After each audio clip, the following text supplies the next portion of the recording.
On this episode of Star Trek Universe Podcast, we are talking about the Star Trek Picard teaser trailer right after this.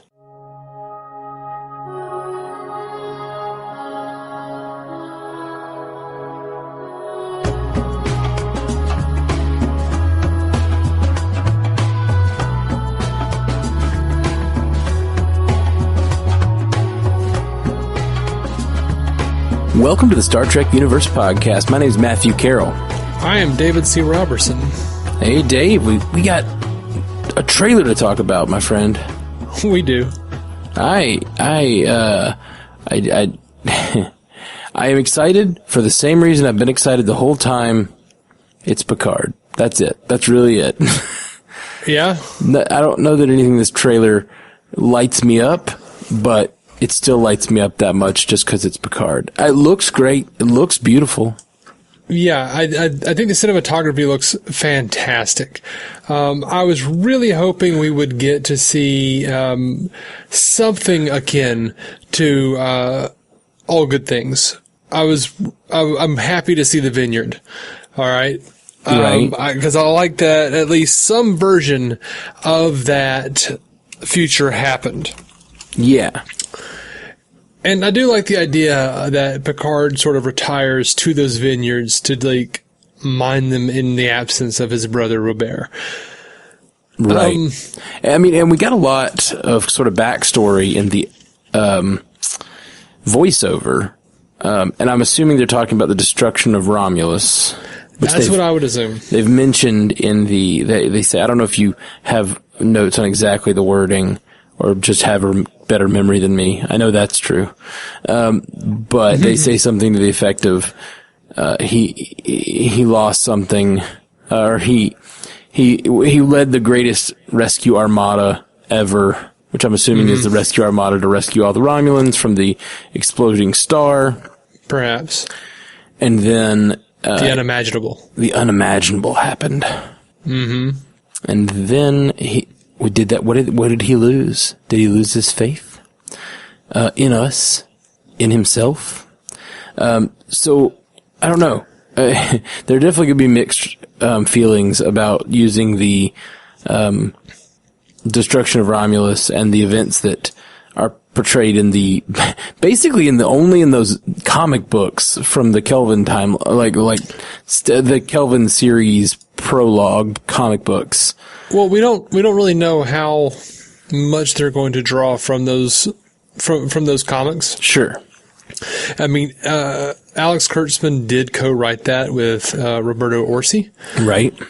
But they could really just change everything about Picard's involvement because whoever this person is, and I assume it's Alison Pill.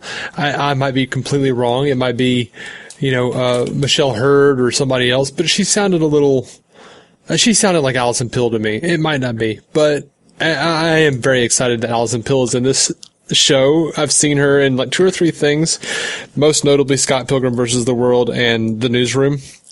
Yeah. Two totally different characters, and I'm very excited that she's in Star Trek now. So, but you hear her call him Admiral. And if I'm not mistaken, in those books, he was an ambassador. He was ambassador to Vulcan. He was not an admiral.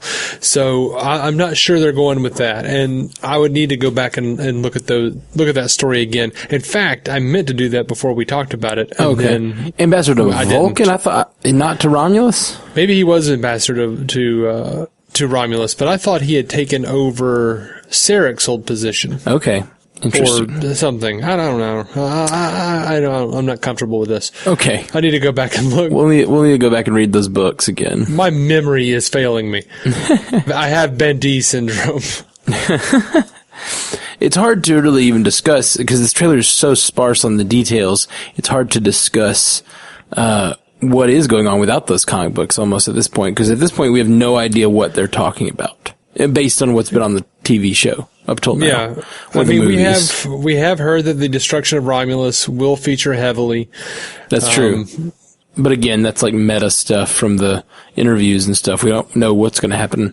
It has never, the destruction of Romulus has never, I guess it was on screen in the Kelvin timeline movies, correct? Yes. Yeah. That's which right. He tells the story. Arguably, that means that it is part of the... It's not part of the Next Generation timeline. Okay. Why is that? There is a theory that because of a special contract, a special licensing contract that Les Moonves, when he was in charge, issued to Paramount so they could keep making Star Trek movies, that contract said everything has to be 25% different. Is why in the 2009 Star Trek, the Romulans didn't have ridges in the 24th century. And it would therefore predicate that the quote-unquote prime timeline that old Spock and the Narada came from were not, in fact, the original television timeline, but a separate quote-unquote prime timeline that existed before the divergence that created the 2009 Kelvinverse timeline. Right. Sure. So, yeah, it's just, and because basically the same company, the same production company is making these shows that is Bad Robot under another name. So there's a lot of conjecture among certain fans that this is not canon. I don't know how I feel about it. I'm just going to enjoy it for what it is. Right. We'll both accept it in our own ways, I'm sure. But if you have to believe it's an alternate timeline because whatever, the Romulans look different, that's fine. That doesn't bother me as much. The Romulans didn't have ridges in the original series, and they did in Enterprise, Voyager, and DS9 and TNG. I don't know. Right. So, whatever. Again, that's the kind of stuff that bothers you more than it bothers me. Just the look of the things. But anyway, what do you think of the overall tone of the trailer? I mean, there's so little to talk about because it's a teaser, but I except for all this meta stuff, which I was trying to, I don't know. It looks beautiful. He looks old. But damned handsome. Oh, for sure. For sure. Damn handsome. But, he was looking even older than he did in Logan, I'm not sure I agree with that. They aged him up for Logan with effects. Yeah. Did they really? They absolutely did. He looks rough in Logan. Yeah, I agree. He looks rough in Logan, but I don't know. His face seemed to be even like saggier in the one shot we get of him. Yeah, I don't know that I agree with that. Okay. In Logan, he was basically like 3 hairs and a liver spot with eyes. I mean, he definitely looked sicklier in Logan for sure. Yeah, that is for sure. And was less well kempt. I just don't like. It's so weird. This is such a weird trailer because it's a Star Trek show. It's about Picard, and I'm assuming he's going to be involved in some way in the, I don't know, geopolitics or at least in Starfleet in some way. But yeah, it's just a weird choice to just have only pictures of the vineyard and then one shot of his face. Yeah, I'm not sure it really does deal a whole lot with the universe politics. I mean, I'm not sure about that, but they have this guy Santiago Cabrera as the pilot of Picard's ship, and he's a skilled thief. Like, I don't think this is like Firefly meets Picard. It sounds like that would be awesome. I would love that. One of the characters, Michelle Hurd, is a former intelligence officer struggling with substance abuse. Okay, so maybe it's like a Suicide Squad with Picard at the helm. And and this is all from the Wikipedia page for Star Trek Picard. It says retired admiral and former captain of the Enterprise. Stewart returns to the role after last portraying the character in the 2002 film Nemesis. He felt that at the time his role in the franchise had run its natural course, but in the years since he was humbled by stories of the impact the character had on the lives of fans, and so was now happy to research and experience what comforting and reforming light he might shine on these often very dark times. So that's an idea of where he's coming from. Now, they've said that Picard is in a very, very dark place, and they're hoping to evoke some of the old Roddenberry optimism, but Picard, in order to get to that light, he's going to have to like really get in the trenches and dig himself out and go through some very dark places. I think this show is going to be incredibly divisive. I think Star Trek fans, there is that certain brood of Star Trek fan who's going to watch one episode and complain that it's not bright enough for them, it's not optimistic enough for them, because they don't want to give room for a story to breathe. Already I'm seeing complaints about this teaser being too dark. I love this. I want more of this. I have no interest. And if it happens, if it comes, I will watch it, but I have no interest in watching any more sanitized for my protection Star Trek. I'm with you. I am with you. And I don't think this even seems that dark. It just seems like pretty images with an intense monologue. Like, I'm just like, all right. That's about all I have to say, because I'm just excited. I don't know when we're going to get it. I'm hearing rumbles that people are expecting a more extensive trailer in around Comic-Con time in like July or something. Mm-hmm. So I've heard about that as well. I guess we'll know more soon, right? Yeah. Cool. We will. And you know what? I'm excited about everything there. I don't know about all this 25% difference and all of the licensing issues. And from what I understand, Paramount and CBS or Viacom or whatever, they might be coming together on something pretty soon. But I will say, we have news from Mike McMahon saying that they just did their first table read for the Lower Decks animated show. We have Alex Kurtzman saying that season 3 of Discovery, they're finally free of canon and they'll get to be able to explore what 930 years in the future looks like. So that's exciting as crap to me. It's really exciting. I can't think about them in the future without saying like, okay, jump in 930 years in the future. Cool. But now you're giving the same problem to every show that comes before you, or that comes after you, that's in the like 24th century, like from now on, everything is going to be a prequel to you, I guess. Maybe they're giving the same problem, or I don't know. I mean, they've already done that. They've already shown us 1,000 years in the future. Sure. We've seen little clips here and there. It was on Discovery. Right. But it looks like everything's pretty much just war torn anyway. You mean in 930 years? In 1,000 years. Right. Sure. Right. Well, yes, that is true. Everything looks war torn, but it also, I don't know. It just, that in itself, the whole, like, the one thing that is, I've always said about Star Trek optimism, I don't care for the whole idea that you can't have conflict, obviously. If you listen to the show, you know that. But what I do care about is, like, I do kind of like the idea that the universe survives. Mm-hmm. Like the human race is able to come together. Like, even if you have conflict among characters and people don't always agree on everything, it is still an optimistic view of the future to think that all humans came together and they were able to like kind of conquer space. I love that, and conquer a lot of the squabbles we have now. And so the idea that we didn't actually, like, that 1,000 years from now, from the 24th century or whatever, we're going to have, the entire universe has devolved into chaos or whatever. Mm-hmm. But we don't even know that. We just know that there's a war going on and that Kraft is on one side of that war. Right. Wait, is that his name, Kraft? Yeah, or Quarrel, whatever. Okay. I can't remember. I think it was Kraft. I think it was Kraft or Funny Face. Yeah, I was calling him Funny Face. That sounds mean. Yeah, that sounds mean if you haven't seen the episode. It does.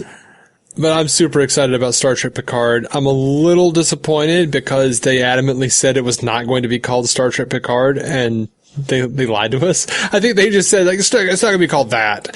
And then they, like, tooled around with some names and said, I don't think it's got to be called Star Trek Picard, doesn't it? Yeah, I think so. Or they were just lying to lie. I have fully embraced, our content creators lying to us before things come out. I just don't see the point for this one. Like, if they were lying to us, just like the people with, just like the Russos saying, like, it's not going to be called Avengers Endgame. And then, like, a few months later, they're like, okay, it's Avengers Endgame. Right. Yeah. It's like, who cares? Yeah. It could just be them wanting to, set it apart somehow or whatever, but like it to be a big deal when it comes, because if they deny everything and then they don't deny one thing, then but you could just say no comment, we won't comment on it.